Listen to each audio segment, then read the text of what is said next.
विद्यार्थी मित्रांनो, आज ब्रिज कोर्सचा 6वा दिवस. आजचा आपला टॉपिक आहे युक्लिडियन जॉमेट्री, युक्लिडची भूमिती, आणि त्यामध्ये सब टॉपिक आहे सशर्त विधाने, व्यत्यास आणि प्रमेयाची सिद्धता. म्हणजेच आपले गेल्या वर्षी आपण पाहिलं होतं की कॉन्व्हर्स, त्यानंतर आपण जी विधानं इफ देननी सोडवली होती ती, आणि प्रूफ ऑफ द थेरम. आता याच्यामध्ये काय काय आपल्याला पाहायचं आहे, पक्ष आणि साध्य, गिव्हन आणि टू प्रूव्ह हे कशा प्रकारे लिहिता येतं याप्रमाणे. आणि महत्त्वाचे मुद्दे आहेत कंडिशनल स्टेटमेंट्स अँड कॉन्व्हर्स म्हणजे सशर्त विधाने आणि व्यत्यास, आणि सिद्धता म्हणजे प्रूफ. ह्याप्रमाणे हे मराठी मीडियमचं पहिलं पान आहे आणि हे दुसरं पान. याच्यावरती स्वाध्याय दिलेला आहे आणि आपल्याला लिंक्स दिलेले आहेत. याप्रमाणे आपण आपल्याला काही जे प्रश्नांची उत्तरं आली नाहीत तर लिंकवरती ती शोधायची आहेत. आता आपण आपल्या इंग्रजी माध्यमाला सुरुवात करूया.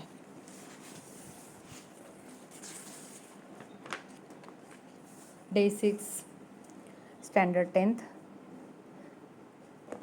Today's date. Topic Euclid's geometry. Sub topic conditional statements, converse and proofs. Teaching points: write what is given and what is to be proved from the given statement and write the proof of the given statement by using logical conclusion. आता आपल्याला दिलेली विधानं, आता हे आधी आपण यांच्या व्याख्या पाहूयात. कंडिशनल स्टेटमेंट म्हणजे काय आणि कॉन्व्हर्स म्हणजे काय. The statements which can be written in the if then form are called conditional statements. म्हणजे इफ देन फॉर्ममध्ये आपण जी स्टेटमेंट्स लिहू शकतो, विधानं लिहू शकतो, त्यांना कंडिशनल स्टेटमेंट्स असं म्हणतात. त्याच्यामध्ये दोन पार्ट आहेत, एक अँटीसेंडंट आहे आणि एक कॉन्सिक्वेंट आहे.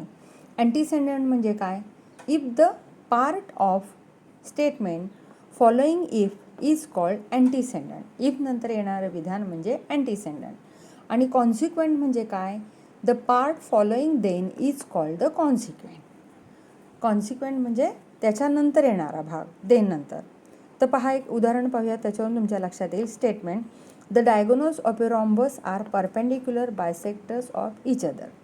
म्हणजे समभुज चौकोनाचे डायगोनल्स म्हणजे कर्ण हे एकमेकांचे परपेंडिक्युलर बायसेक्टर्स असतात. आता आपण बघा, हा कंडिशनल फॉर्ममध्ये इफ देनमध्ये कसं लिहायचं. If the given quadrilateral is rhombus then its diagonals are perpendicular bisectors of each other. म्हणजे आधी आपण काय लिहिलं, त्या क्वाड्रिलॅटरलचा टाईप लिहिला, प्रकार लिहिला, आणि त्यानंतर त्याच्यामधील डायगोनल्सचे काय लिहिले, डायगोनल्सची प्रॉपर्टी लिहिली. म्हणजे अशा प्रकारे आपण विधान इफ आणि देन फॉर्ममध्ये करायचं आहे. आता त्यानंतर आहे कॉन्व्हर्स. कॉन्व्हर्स कसं आहे बघा. If the antecedent and consequent in a given conditional statement are interchanged, the resulting statement is called the converse of the given statement. म्हणजे बघा, if the antecedent and consequent म्हणजे ही आधीचं वाक्याचा आधीचा भाग आणि नंतरचा भाग ते कंडिशनल स्टेटमेंटमध्ये इंटरचेंज केले फक्त, तर जे रिझल्टिंग येतं त्याला आपण काय म्हणतो, कॉन्व्हर्स.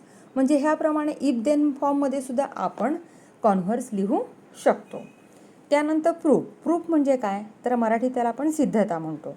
आता पॉश्युलेट्स म्हणजे अशी विधानं की some self evident geometrical statements which were accepted by all are called postulates. म्हणजे महत्त्वाची अशी जी विधानं आहेत की जी आपण खरी मानतो. म्हणजे जसं 2+2 4च, 1+1 2च, किंवा त्रिकोणाच्या तीनही कोणांच्या मापांची बेरीज 180 अंश असते, हे आपण मानतोच, तर त्याला आपण पॉस्च्युलेट असं म्हणतो. तर थेरम काय, तर properties proved logically are called theorems.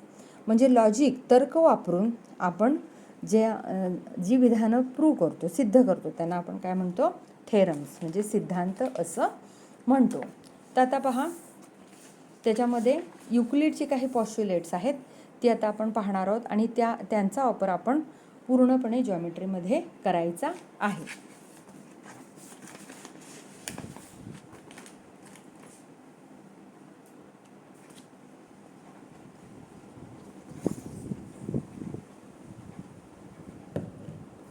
बघा, पहिलं पॉस्ट्युलेट आहे, there are infinite lines passing through a point. हे आपण प्रूव्ह केलेलं आहे मागच्या इयत्तेमध्ये, की एका पॉईंटमधून किती लाईन जाऊ शकतात, अनेक, infinite. There is one and only one line passing through 2 points. A circle of given radius can be drawn taking any point as its center. All right angles are congruent with each other. If two interior angles formed on one side of a transversal of two lines add up to less than 2 right angles, then the lines produced in that direction intersect each other. म्हणजे दोन interior angles आहेत parallel लाईन्सचे, parallel lines आहेत आणि त्याचे जर समजा ह्या parallel lines आहेत आणि त्यांचे जे इंटिरियर्स आहेत, इंटिरियर अँगल्स आहेत, जर त्यांची बेरीज 2 राईट अँगल्स म्हणजे 180 डिग्री झाली नाही तर आपण काय म्हणणार आहे, तर त्या रेषा काय असणार आहेत, एकमेकींना छेदणार आहेत. याचाच अर्थ त्या कशा असणार आहेत, एकमेकींना समांतर असणार नाहीत. जर 180 बेरीज झाली तर काय होईल, त्या लाईन्स कशा येतील, पॅरलल येतील. आता पुढची डेफिनेशन आहे प्रूफ.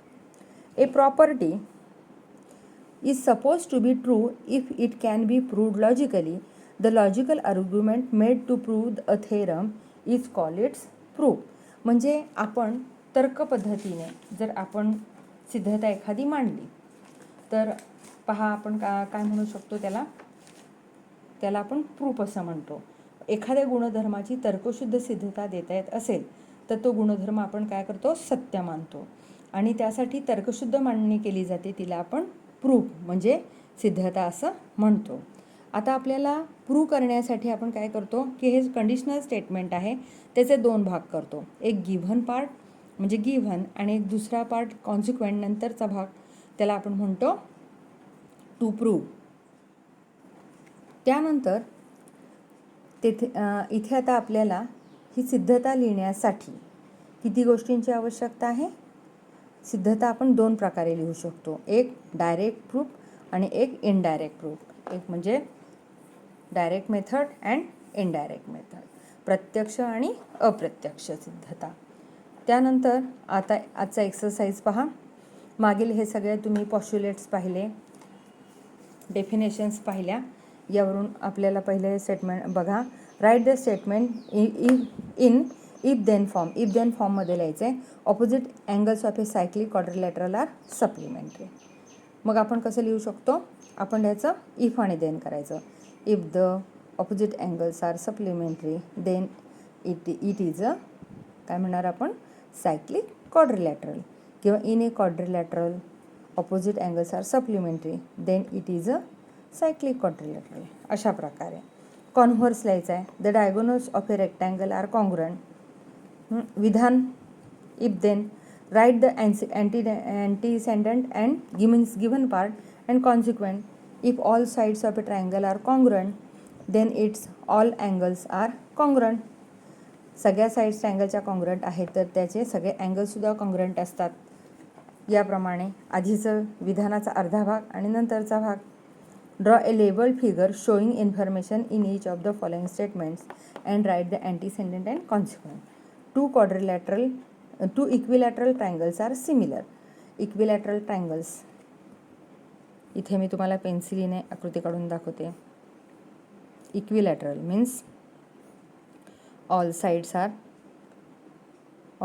आर कॉन्ग्रुएंट आणि हे दोन्ही इक्विलॅटरल आहेत.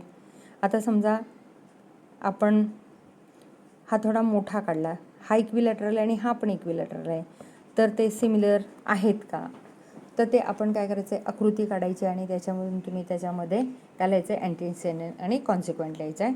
आणि if angles in a linear pair are congruent then each of them is a right angle. Linear pair दोन्ही कसे आहेत म्हटलेलं आहे, राईट अँगल्स. कॉन्ग्रुएंट म्हटलेले म्हणजे ते कसे असणार आहेत, राईट अँगल्सच असणार आहेत. अशा प्रकारे तुम्ही हे डेफिनेशन्स ह्या लिहायचे आहेत आणि याचा एक्सरसाइज लिहायचा आहे.